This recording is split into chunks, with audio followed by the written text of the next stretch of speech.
Welcome to the Imagine Me podcast. Imagine me, imagine you, imagine us. I am Lilly Price. And I am Tyshaune Toney. Imagine yourself in a space where women can laugh and learn to value themselves by creating a deeper relationship with the divine. Imagine yourself free. What do you imagine?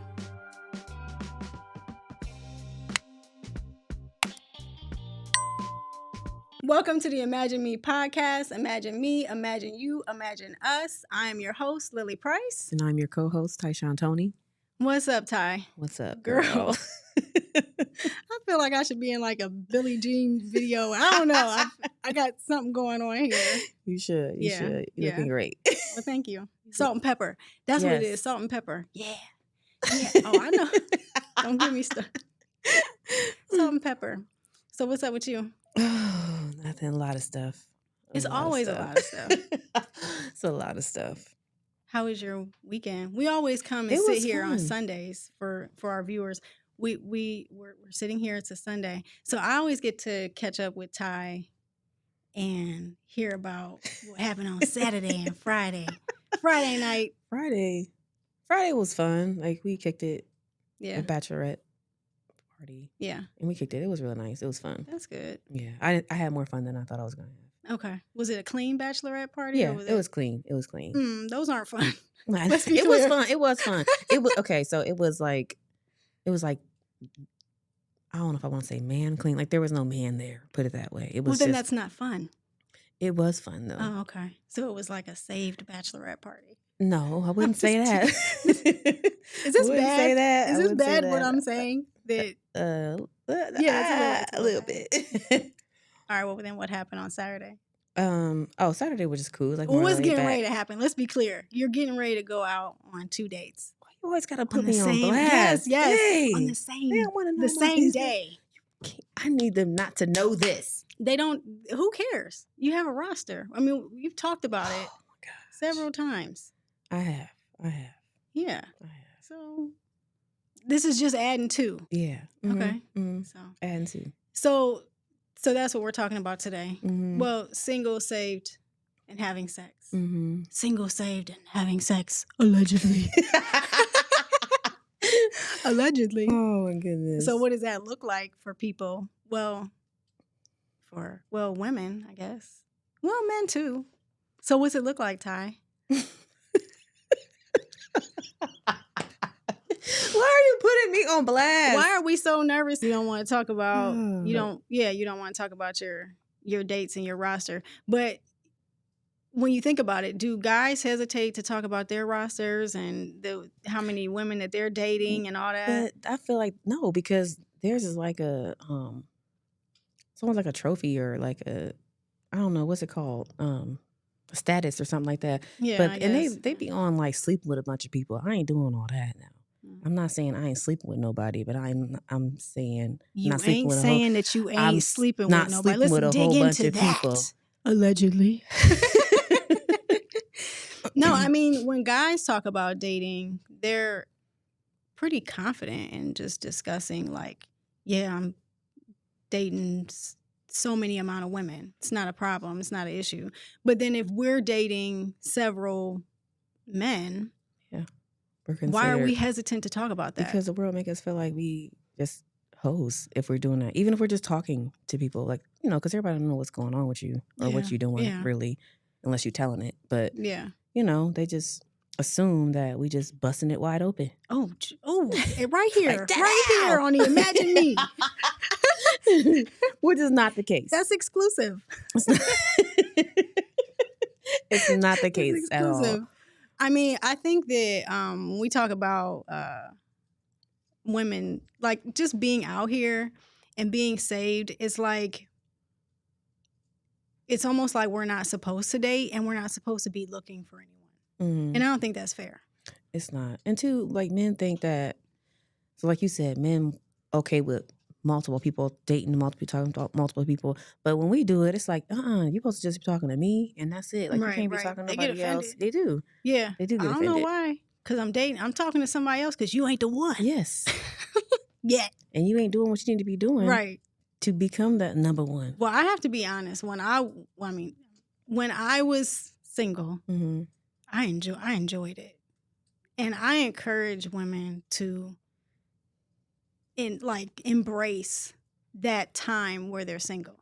Like, because I think a lot of times especially when we're in the church, it's almost like we feel like we have to be married or something, because Paul says what does he say? It's better to marry than burn. That's scary. And there's a fire right there. I mean, he says that, but it's like, so then we rush into these situations. But I think it's okay to embrace that single time. I enjoyed it. It was very short-lived. I don't miss it, allegedly. But I had a good time. Like, I enjoyed myself. I enjoyed, like, hanging out with my girlfriends. I enjoyed talking to a few different guys at the same time. It was actually the first time that I had really done that. Like, talking to several people. That's where I'm at. And kind of weaning them out. For sure. Yeah, like, that's what they do to us. They ain't got a problem weaning us out. They talking about let's grow the grass and kill the weeds. But they don't have a problem. They don't have a problem like, doing that with us. But I really enjoyed dating. And a great thing about being celibate while you are single saved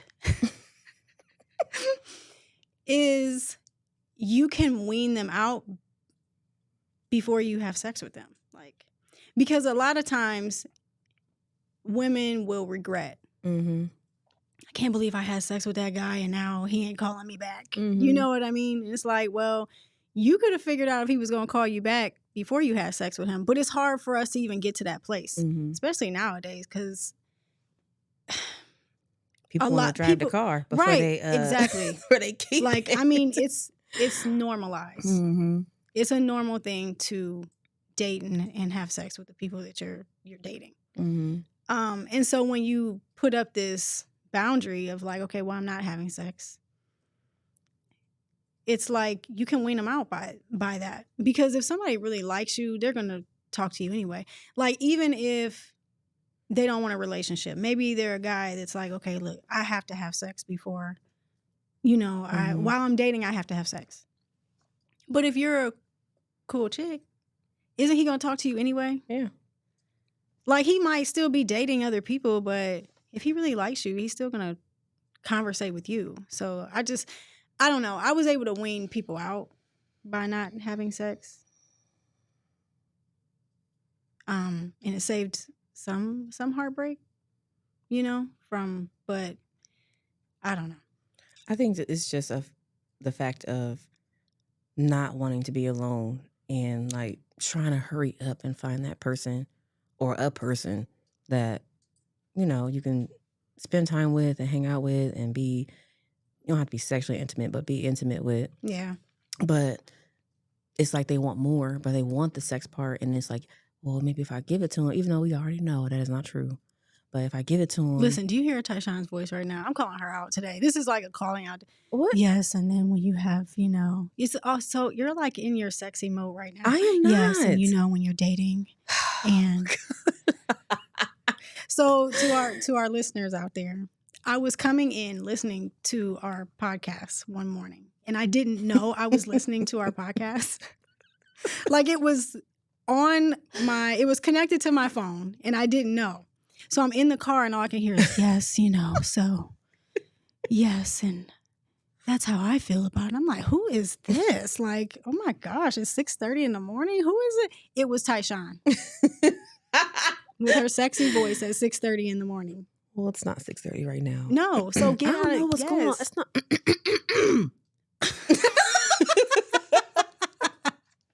I don't know how to get out the mode. Is this better? Is this better? I think when we talk about sex all of a sudden, because you were good, like, and then we started talking about sex, and you're like, yeah, so, when I'm dating.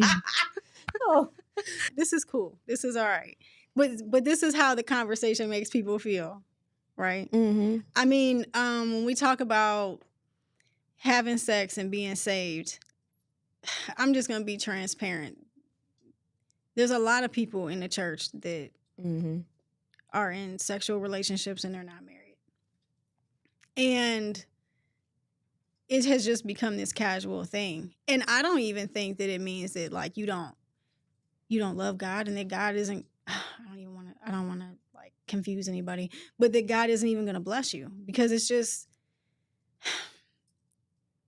I think people have to identify where they place God in their lives when they're in relationships and when they're dating.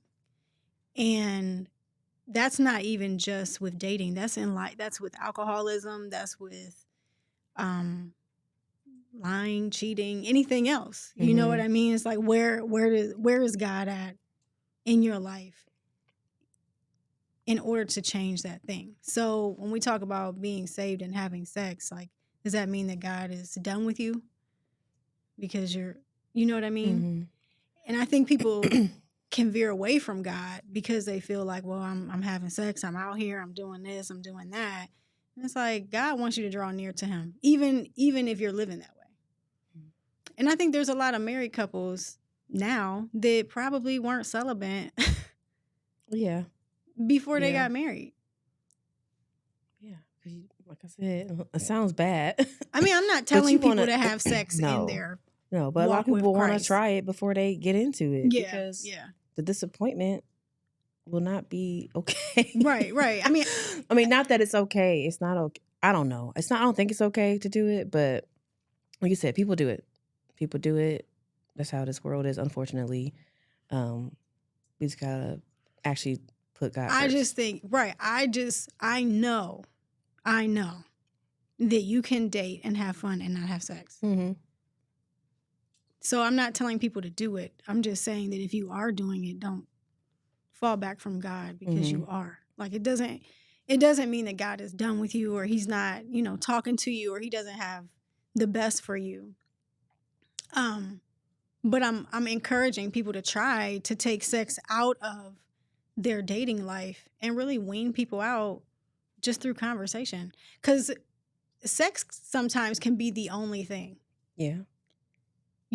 There are women that have been in relationships and it's like, well, the sex is good. But you don't even hardly know, you don't know anything about that person. Or when you get ready to have a conversation with that person, it might be combative. They might not believe in the same things that you believe in. They might have different views on different things. And you don't even get to that part until later on because you just been having sex. Yeah, that's laying true. around That's having true. sex. That's a lot of sex. Right. Like, okay, what about this part? Yeah. They were like, what? We already passed that. We already started doing this. Yeah. And people like, hold up. Right. Like, we need to bring it back. And they were like, bring it back? We ain't bringing nothing back. Like, we already here. And then as soon as you want to do that, they be like, yeah, we're good. Like, it was fun, but we're good. Like, they don't want to do that. And just talking to a lot of men, a lot of them are afraid to show emotion and be vulnerable. So even if it is something they want, like love is something that they want, they won't say it. And I actually was talking to someone, he was definitely an older guy. He was married a long time. He's not anymore. He was married while you was talking? No. Oh, I about to say, girl, you messy. You saw messy. Never that. Never do that. But he was married, and like, we had a really mature conversation. Like, it was the most mature conversation I ever had. And we just talked about being vulnerable and being okay, like being emotional and like feeling safe with a person to be like that.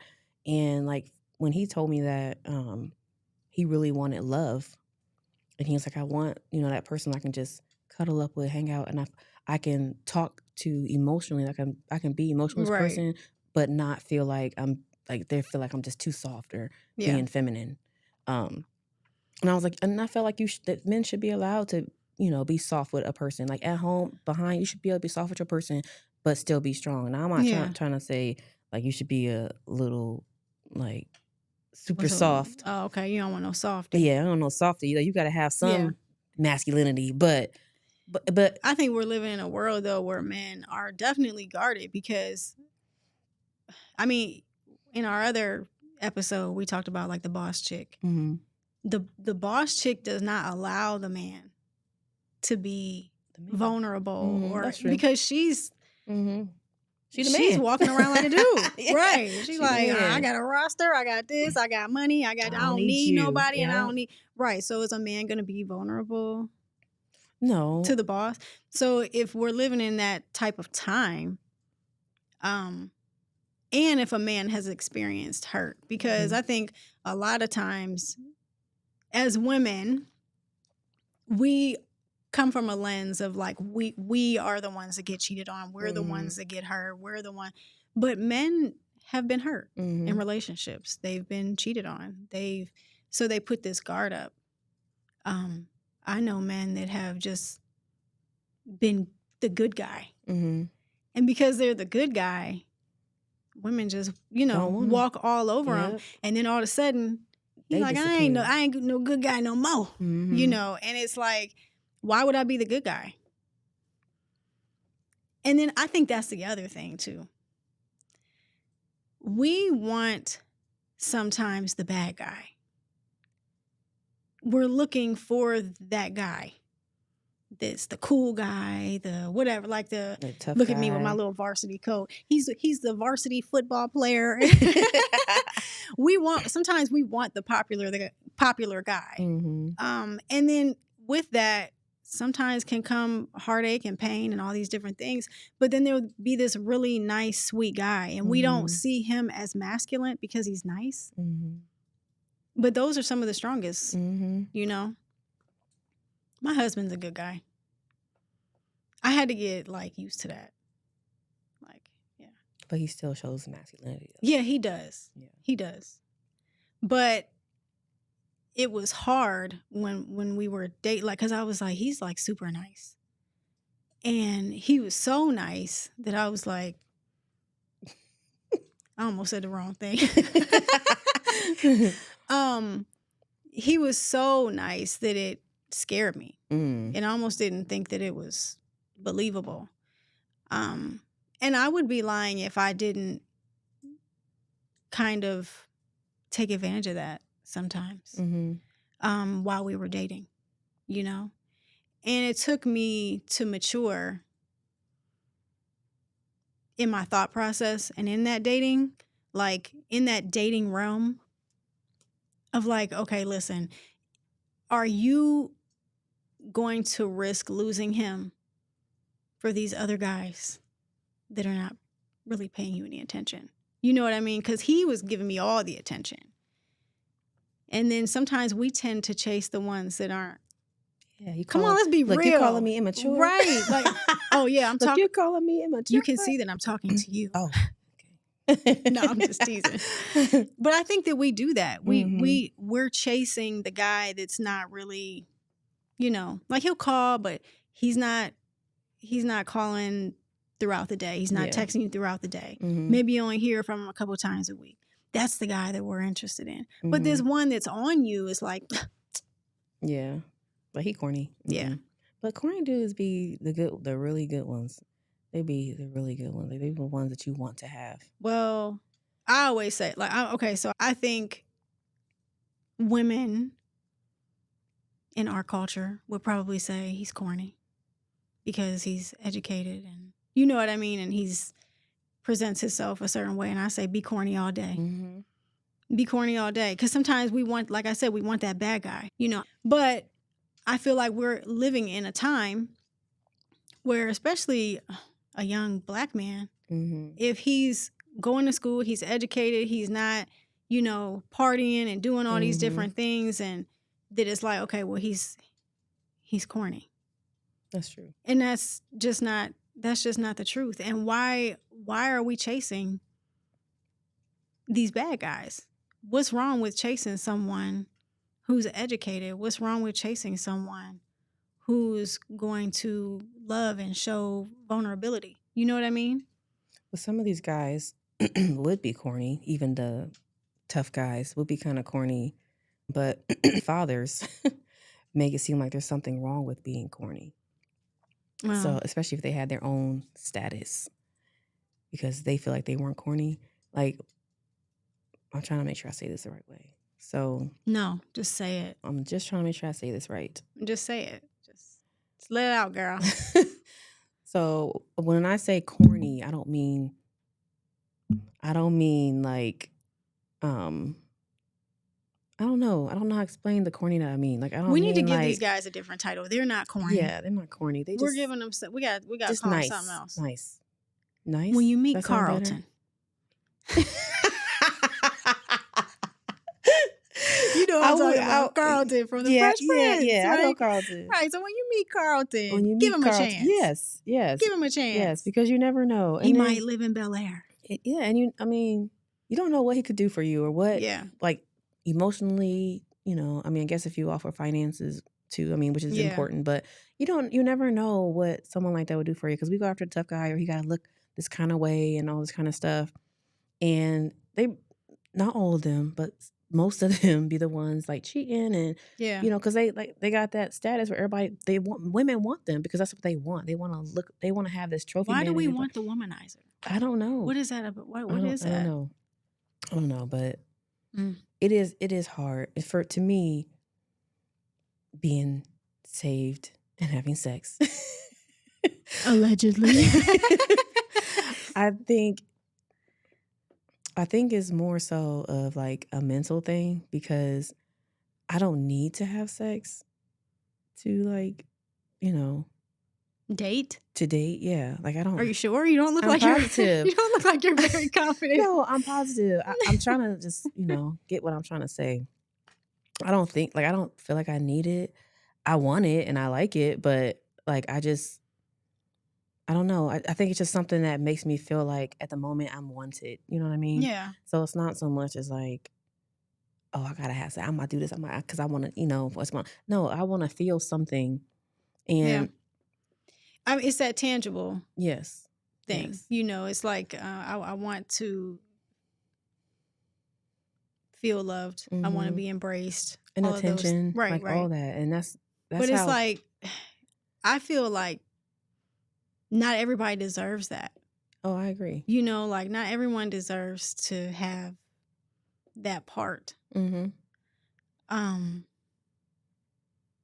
Because when I look back in previous relationships that I was in, maybe for, a longer amount of time, and it's like, I'm not with that person anymore.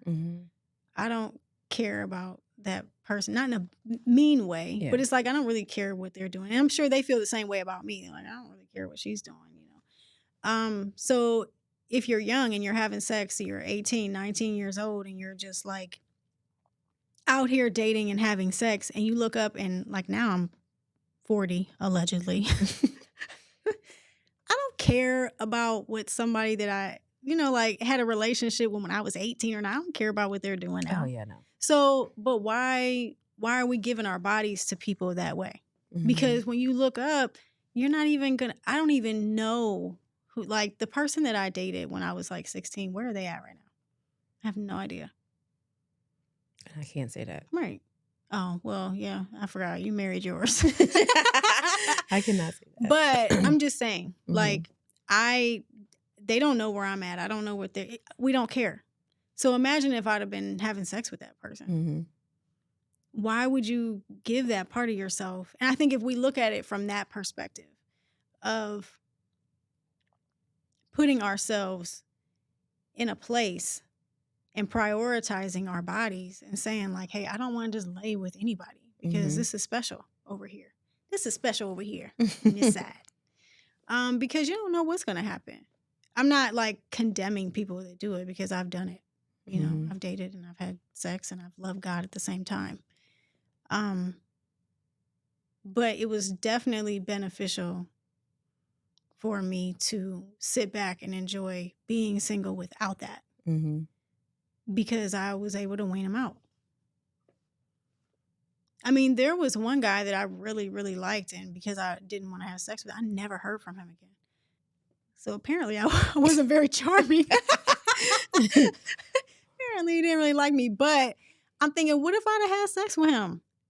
He still wouldn't have, he still would have, yes, at some point he still would have left.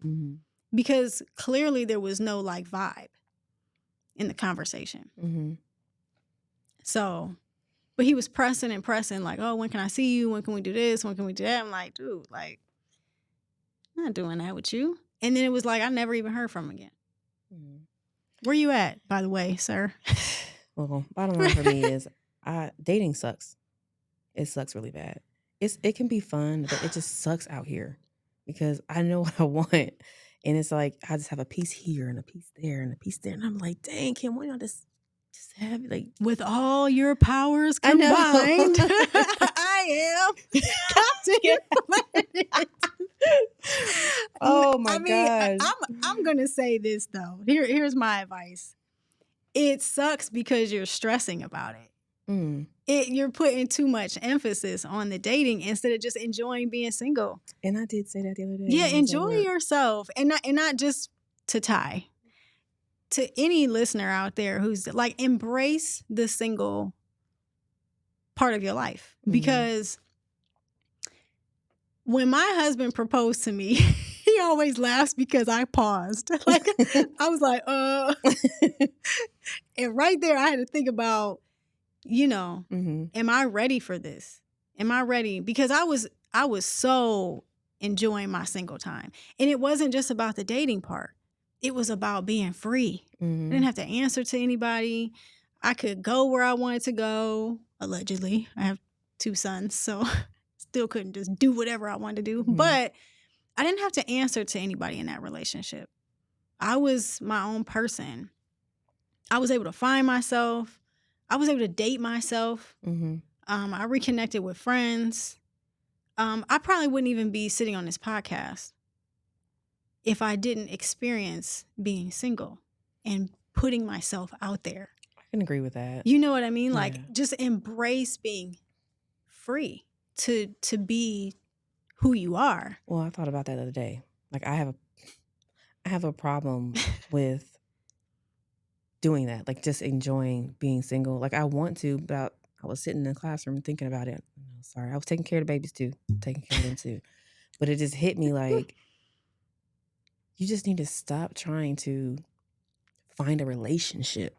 Right. Like, trying to find this relationship, but it's like, it's all I know. And I'm like, I don't know how to not like look for that. Yeah. So I'm like, okay, I need to just enjoy this.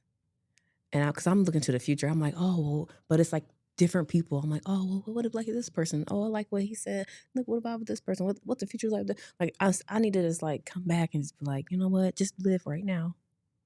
Enjoy right now. Yeah. And just go from there. Yeah. Because I'm like, I don't know. I just be feeling like I have to like being single as a chore or like, okay, I have to date these people. I have to find this person. No, you're just Ty. Mm-hmm. You're just who you are, and you can date, you can talk, you can.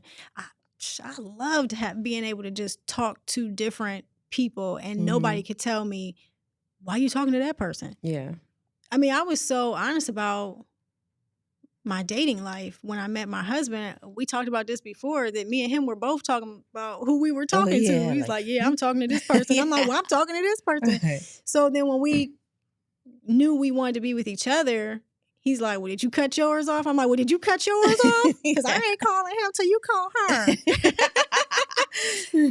But we laughed about it, and because we were friends, we were able to build that type of relationship.